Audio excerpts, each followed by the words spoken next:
Hello শিক্ষার্থীরা, কেমন আছেন সবাই? যারা প্রথম ভিডিওগুলো দেখেছেন, প্রথম দুইটা ভিডিও তো দেখেছেন আপনারা। মৃত্তিকা বসনের মৃত্তিকা বসনের যে প্রথম ভিডিও যারা দেখেছেন, প্রথম দুইটা ভিডিও, তারা অবশ্যই তৃতীয় ভিডিওটা দেখবেন, বা যারা তৃতীয় ভিডিওটা দেখতেছেন তারা অবশ্যই প্রথম দুইটা ভিডিও দেখবেন। তাহলে আপনারা সুন্দরভাবে বুঝতে পারবেন। তা না হলে কিন্তু আপনাদের অঙ্ক করবেন, হয়তো বা অঙ্ক ভুলও হতে পারে। অঙ্ক যারা করবেন, অঙ্ক তাদের ভুল হতে পারে। চলুন আমরা জেনে নেই ভুল বা কোথায় কি হয়।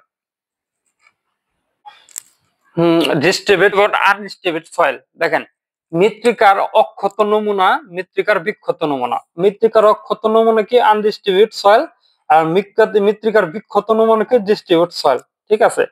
আপনার এই দুইটা প্রশ্নে যদি বলা থাকে, দেখেন প্রশ্নে যদি বলা থাকে মৃত্তিকার অক্ষত নমুনা অথবা মৃত্তিকার বিক্ষত নমুনা, তাহলে মানে যদি হয় এইটা আপনার এইটা বলা থাকলো বা এটা বলা থাকলো না, এইটাও বলা থাকলো না, এটাও বলা থাকলো না, তাহলে আমরা কি দেব? আমরা সিসি 0.09 এই সূত্রটা দ্বারা অঙ্ক করব। এই সূত্রটা দ্বারা অঙ্ক করব। এবং সূত্র যদি বলা থাকে বিক্ষত নমুনা, তাহলে বিক্ষত নমুনার যে সূত্রটা ডিস্ট্রিবিউট সয়েল, এই সূত্রটা দিয়ে অঙ্ক করব। অন্যথায় আপনারা যদি এই সূত্রটা দিয়ে অঙ্ক করেন তাহলে কিন্তু অঙ্ক হবে না।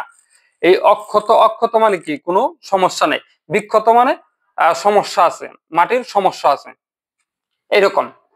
তাহলে অবশ্যই আপনারা আগের দুইটা ভিডিওতে খেয়াল করবেন, প্রশ্নে কিন্তু অক্ষত বিক্ষত কোনো দেওয়া হয় নাই, অক্ষত বিক্ষত কোনো নমুনার মাটি দেওয়া হয় নাই, তাই অবশ্যই আমরা এই সূত্রটা দিয়ে অঙ্ক করেছি।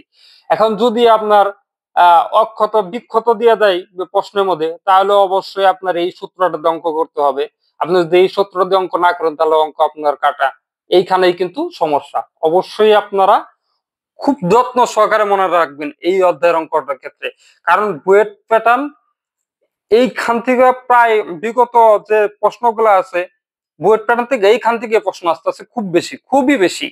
অবশ্যই আপনাদের এই অধ্যায়টা খুবই গুরুত্বপূর্ণ, তাই বেসিক টু অ্যাডভান্স এইটা আপনাদের জানা উচিত। আমি যেভাবে ক্লাস নিয়েছি, আপনার বেসিক টু অ্যাডভান্স ভাবে জানতে পারবেন। এই আমার ক্লাসটা যদি শেষ করতে পারেন তিনটা ভিডিও, আপনাদের আর কোথাও কোনো সমস্যা হবে না আশা করি। দেখেন, যদি নমুনার নাম উল্লেখ করা থাকে তাহলে উল্লেখিত নমুনার সূত্রে সাহায্য করতে হবে। দেখেন, নমুনার নাম দেওয়া আছে কি মৃত্তিকার বিক্ষত নমুনা, তার ডিস্ট্রিবিউট সয়েল, তাহলে এই সূত্রটাতে করতে হবে। এই সূত্র আর যদি বলা থাকে এইটাতে করতে হবে আপনার অক্ষত নমুনার যে সূত্রটা এটাতে করতে হবে। আর যদি কোনোটা বলা না থাকে তাহলে আমরা এই সূত্রটা 0.09 এই সূত্রটা দ্বারা করতে পারবো। 0.009 এই সূত্রটা দ্বারা অঙ্ক করতে পারবো। তাহলে চলুন শুরু করি। দেখেন, একটা অঙ্ক দেওয়া আছে এখানে, একটি বিক্ষত কাদামাটির লিকুইড লিমিট 60%। এটি কি লিখছে? বিক্ষত। আপনারা এই জিনিসটা অবশ্যই ভালো করে মাথায় গেঁথে রাখবেন যে এখানে কি বলছে, বিক্ষত অক্ষত বলছে নাকি।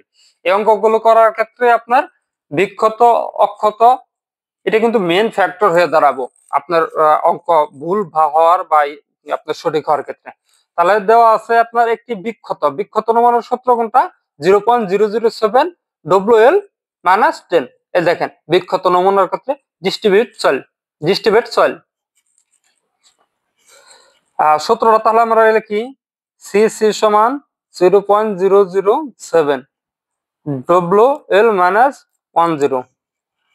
আমাদের WL এর মান দেওয়া আছে লিকুইড লিমিট 60%। আপনারা যে WL এর যে আছে, গত ক্লাসে আপনার খুব ভালো করে বুঝিয়েছিলাম WL কি বা LL কি বা PL কি, এগুলো অবশ্যই গত ক্লাসের ভিডিওটা আপনারা দেখে নেবেন, তাহলে খুব ভালোভাবে আপনারা অঙ্কগুলো করতে পারবেন। চলুন আমরা মান বসাই। সিসি সমান 0.007, WL এর মান 60 - 10। তাহলে এখানে যে মানটাই আসবো সেটাই আমাদের অ্যান্সার। এর কোনো একক হয় না, এটা মনে রাখবেন। ধন্যবাদ, ভালো থাকবেন সবাই, এবং আমার ক্লাসগুলো সবাই দেখবেন, শেয়ার করবেন আপনার বন্ধুদের মাঝে, যাতে সবাই উপকৃত হয়। পরবর্তী ভিডিও দেখার আমন্ত্রণ রইল। ধন্যবাদ।